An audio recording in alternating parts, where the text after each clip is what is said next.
3.2 Parallel lines and transversals. In Unit 3, parallel and perpendicular lines. Today we're going to be looking at when we have two parallel lines and those two parallel lines are intersected by what's called a transversal. A transversal is a line that intersects two or more coplanar lines at different points. As you can see in the image below, P and Q would be your parallel lines, and T would be your transversal. So it's just a line that crosses through two parallel lines. If two parallel lines are cut by a transversal, what we've done is we've created what are called corresponding angles. Let's watch a short video to understand corresponding angles.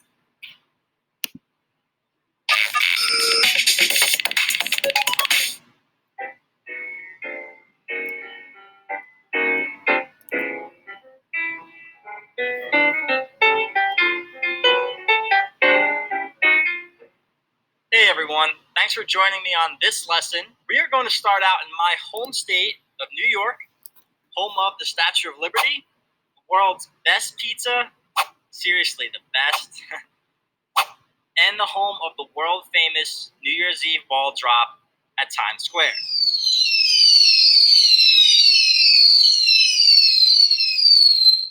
Now we are going to go ahead and use Google Earth to take a closer look at the location of Times Square on the island of Manhattan. And now we can see from this map that the roads in New York City make a grid network of interlocking streets and avenues. Notice that our streets run somewhat horizontally and that they are all parallel to each other, and we should know that parallel lines never intersect. We should also notice that our avenues run somewhat vertical, and they intersect our streets in a way that makes them perpendicular or that they form right angles. And looking at the map this way should help us to better understand why, for the most part, Manhattan utilizes a grid system. Now notice that Times Square is located along a street that traverses this grid system. Now you have probably heard of this street before. It's called Broadway.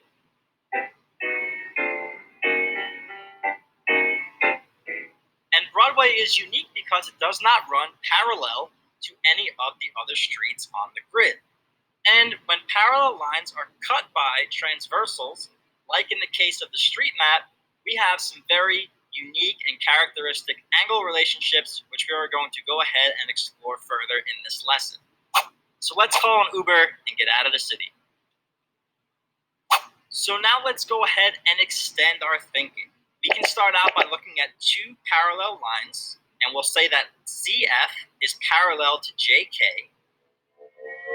and these parallel lines are cut by a transversal. Now just note that transversals can look a number of different ways. They can even be perpendicular. The point is that the angle relationships will always be the same, no matter how the transversal looks. But for this example, we will look at a transversal that is not perpendicular to the parallel lines. Now, when a transversal crosses through parallel lines, it creates a bunch of angles. And we want to go ahead and explore the relationships between these angles. Now, if we pinpoint on those two sets of angles, we should notice that they look pretty much identical. In fact, if we take our two parallel lines and overlap them on top of each other, we can see that the angle measures for either line are going to be identical. And this is a very important property of parallel lines cut by a transversal. Now, what this relationship tells us is that when we have parallel lines cut by a transversal, we can say that the corresponding angles are congruent. So if our obtuse angle on line CF were 122 degrees, then our obtuse angle on line JK would also be 122 degrees, again because corresponding angles are congruent. Now here comes the cool part. If you know one of those angles, you can find all of the remaining unknown angles. Let's start out with the angles directly opposite or vertical to the angle that we just found, which was 122 degrees. We know that vertical angles are always congruent, so in this case, the angles opposite are also 122 degrees. Okay, I'm cool with that, but how do we find the other angles? Now, we should remember that angles that are linear pairs are supplementary, meaning that they have a sum of 180 degrees. So if one of the angles of our linear pair is 122 degrees, I can find the other unknown angle by asking the question 122 plus what number would equal 180, which is the same as subtracting 122 from 180, whose difference is 58. So now I know that the supplement to 122 degrees is 58 degrees. And again, I know that all corresponding angles are congruent. And I also know that all vertical angles are congruent. So now I have enough information to fill in the measures of all the angles on the diagram. So now let's go ahead and look at another example of parallel lines cut by a transversal.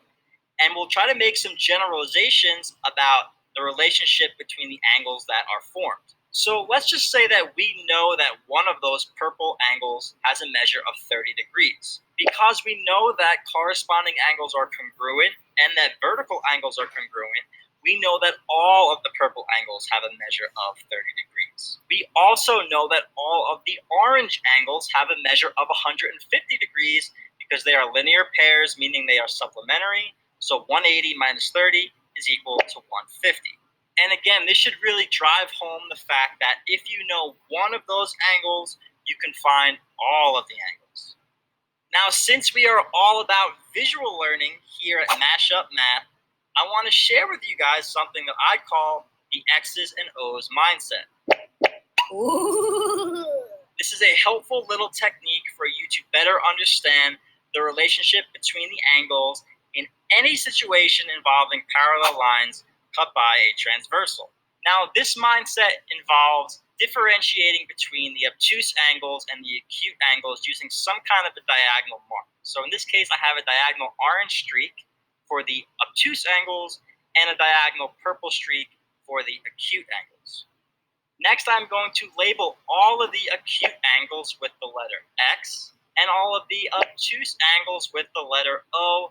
Now again, you can reverse this and make the acute angles O's and the obtuse angles X's. As long as you are consistent, this mindset method will still work. Now, with this visualization in mind, we can conclude that all the angles labeled with an X are congruent to each other, all the angles labeled with an O are congruent to each other, and any combination of an X and an O angle will have a sum of 180. So any XO combo represents a linear. Okay, so let's look at an example of that. So this example says the measure of three of the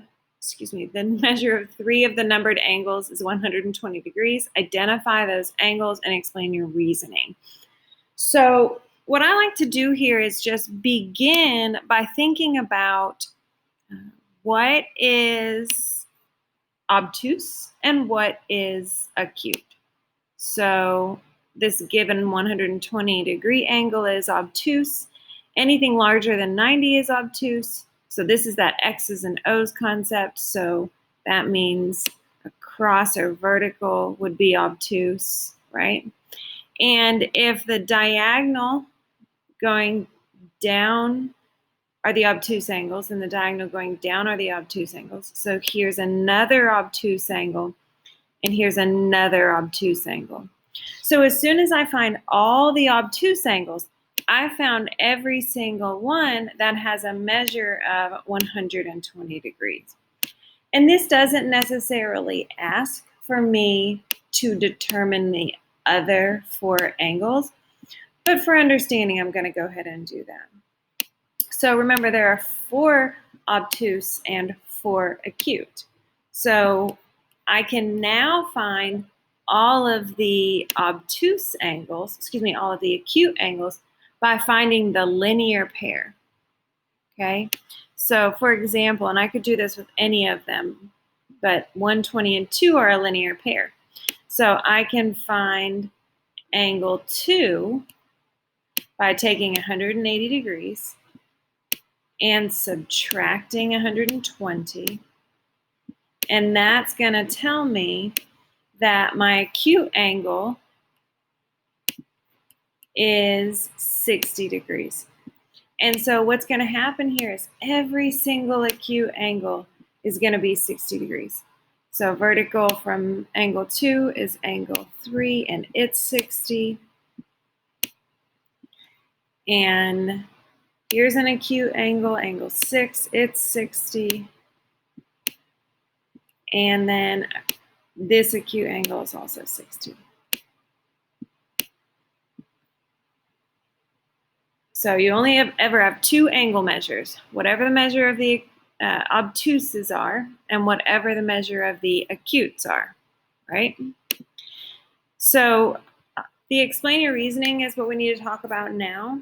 And so what we have here is by the corresponding angles postulate, 5 has to be 120. So I'm just going to get rid of this so I can kind of talk you through the reason behind that. So sometimes it's not enough just to be able to find the value. You need a good mathematical reason.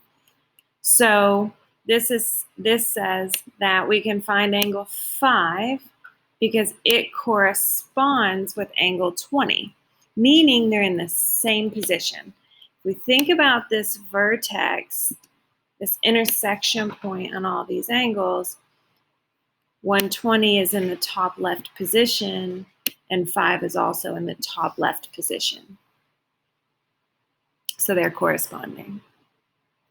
By the vertical angle theorem, angle 4 and angle 120 are congruent because they share the same vertex and they're across from each other. So each one has its own reason. 5 and 120 were corresponding, 120 and 4 vertical. And then our last one, and I probably should have changed colors here. Angle 8 is our other obtuse angle. And this says 4 and 8 now are corresponding.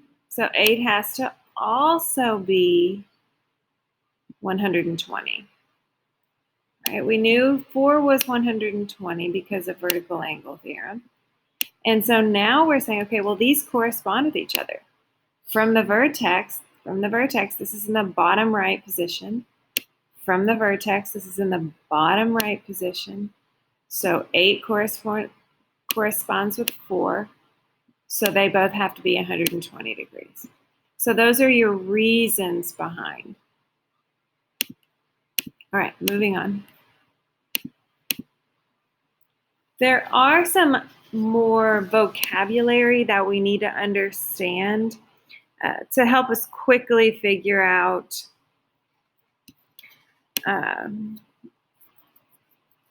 if two angles are congruent or if they're supplementary, because really that's the only option. So here's what I have here. I've got two parallel lines. They move together, right, because we want to make sure they stay parallel or not intersecting. And I'm just going to put them pretty straight here.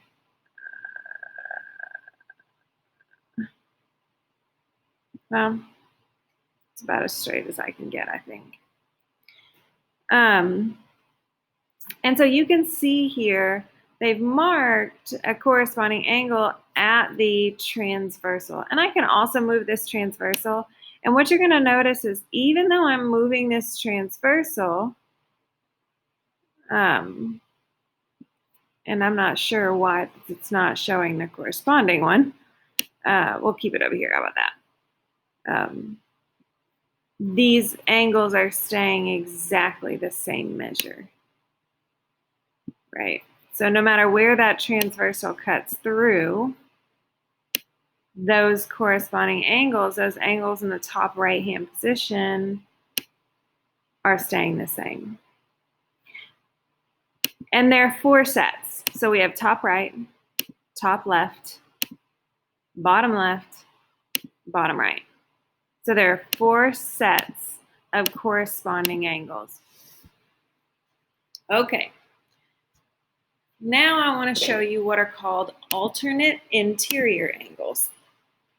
Alternate interior angles are going to be inside the parallel lines and on opposite sides of the transversal. And what you're going to often see with this is there's going to be a Z, and if your angles are inside that Z, then, and that's a backwards Z, then you have alternate interior angles. And I can show you the second pair of alternate interior, and you can see the Z this direction as well. So if I can make a Z, and my angles are inside that Z, then they have to be congruent. Remember, there's only going to be two things. Corresponding angles are congruent. Alternate interior angles are congruent. Okay?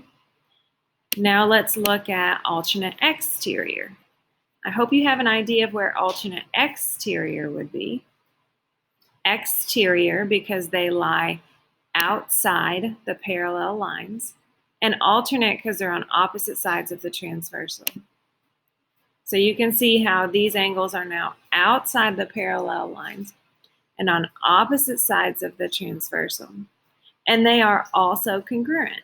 No matter where I move this transversal, those angles are going to be congruent with each other. And if I show you the second pair, right, outside, alternate, they're congruent. So I can say that alternate exterior angles are congruent to each other. All right, let's look at same side interior. You will also see same side interior as consecutive interior. So we're going to be inside the parallel lines, but this time on the same side. And look here, you've got one obtuse, like if we mark it, you've got one obtuse angle. That's an acute angle. One acute angle and one obtuse angle. And what you would expect to see here is that they're going to end up adding together to make 180. So if I were to add 132.5, and I just rounded that, 47.5, and I just rounded that. You can see here, 47.47, 132.57. Together, when I add them, they're going to make 180 degrees. And we call that supplementary. That says 18 degrees. There we go. So same side interior are not going to be exactly the same, but they will always add up to be 180 degrees. So it's important to note because this one's different from the rest of them. Same side interior are going to be supplementary. And you see this one less, but we could talk about same side exterior, but I think you can kind of see what's going to happen here. I have an obtuse angle and an acute angle. And so if I were to click same side exterior, we're going to look at the other ones, you can see here 132.5, 47.7. In this one, right, I could shift that and you can see my angles kind of coming together here. In fact, if I were able to get it to a straight up and down 90-degree angle, which I can get close, you can see how it's kind of split halfway in the middle. But regardless, I would add them together and they would be 180. And I could shift this way over here and make my obtuse angle huge and my acute angle tiny. But regardless, it still adds to be 180 degrees.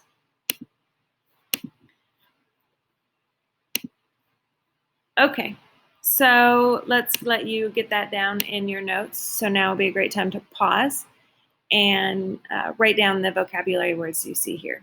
First one is alternate interior, making the Z. Second one is alternate exterior. And notice here, this is consecutive instead of same side. Okay, so in this text, use the word consecutive instead of same side interior.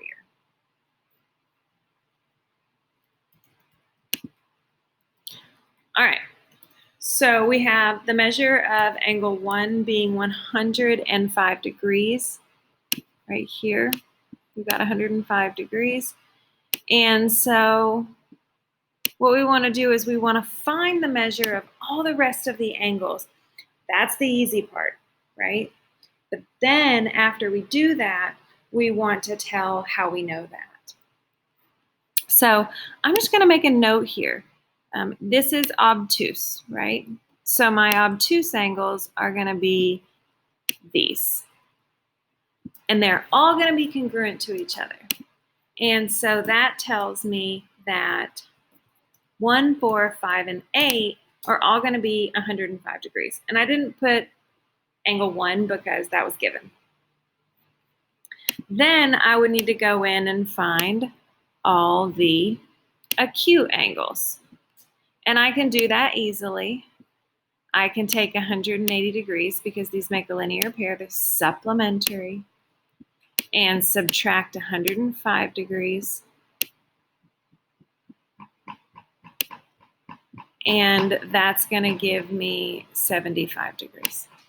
And so all of my acute angles here are going to end up being 75 degrees. So 2, 3, 6, and 7 will all be the same measure. They'll all be 75 degrees. Okay, so now I've done the easy part. I found the measure of all the angles, but now I have to give a reason why. So I'm going to kind of base everything off of angle 1 for as long as I can, okay? And I'm doing that simply because angle 1 is the given, and I know it is 105. So if for some reason I subtracted wrong or whatever, if I base everything off that 105, I'm more likely to get the right answer, okay? So how did I know angle 4 was 105? Well, angle 4 and angle 1 are vertical angles. So that tells me that they have to be congruent. All right, well, how did I know angle 5 was 105 degrees? Well, angle 1 and angle 5 are corresponding angles. So they have to be congruent.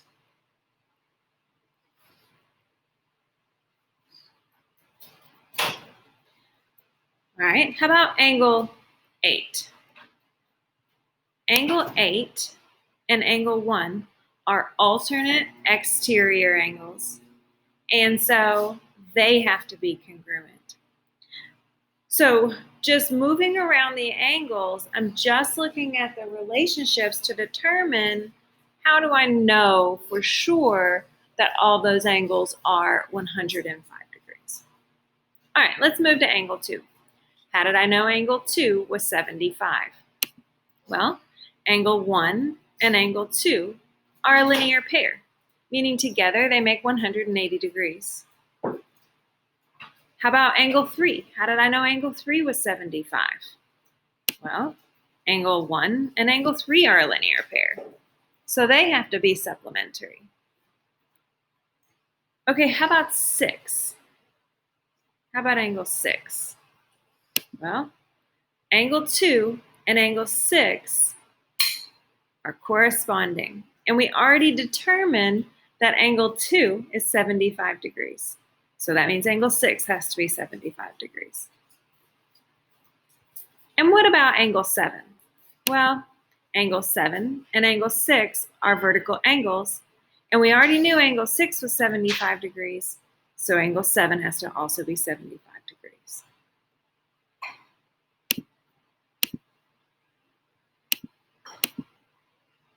All right, let's finish that video from earlier now.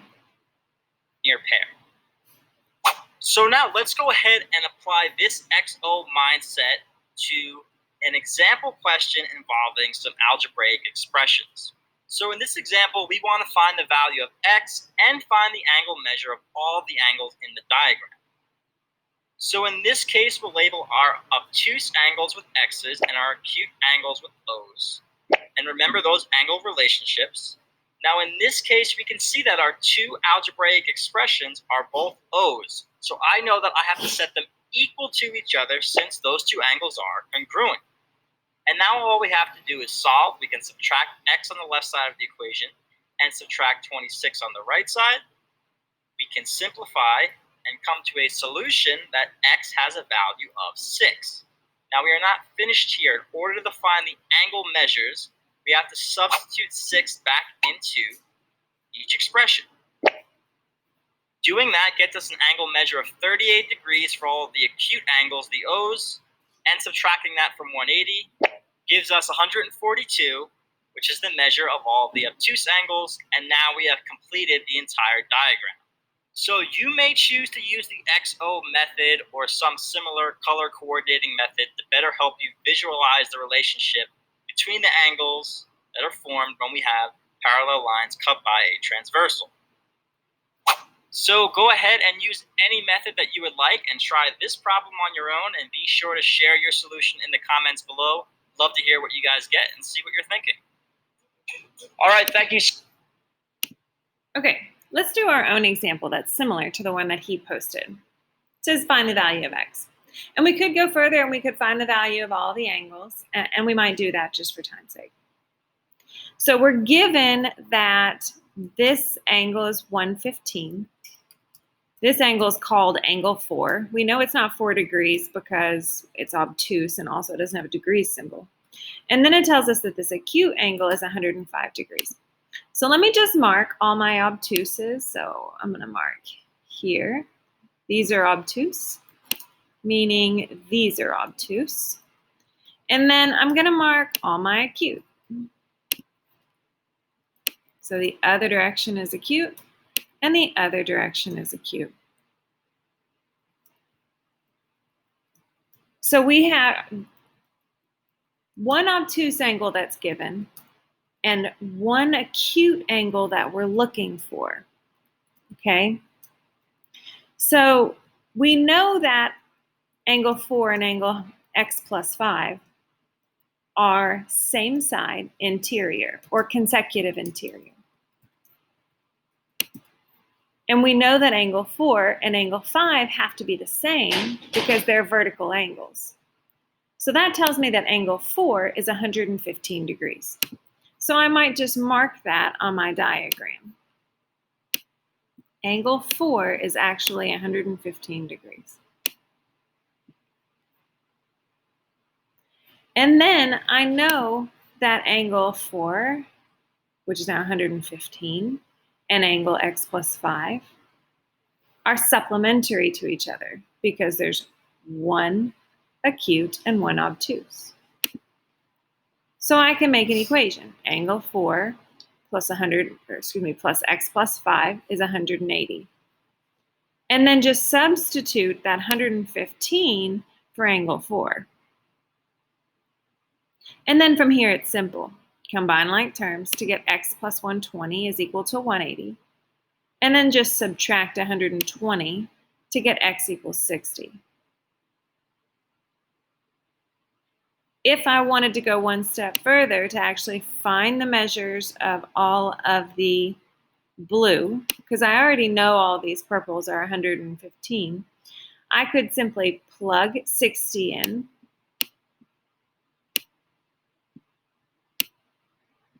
And that would give me 65 degrees, telling me that all the acute angles in this diagram are 65 degrees.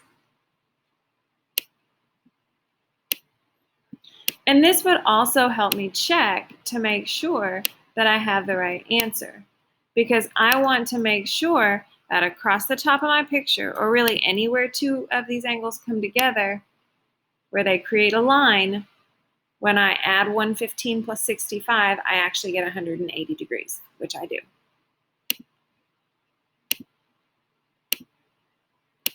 Okay, guys, time to go practice on quizzes. When you finish with the quizzes and feel confident, take the quiz for this section.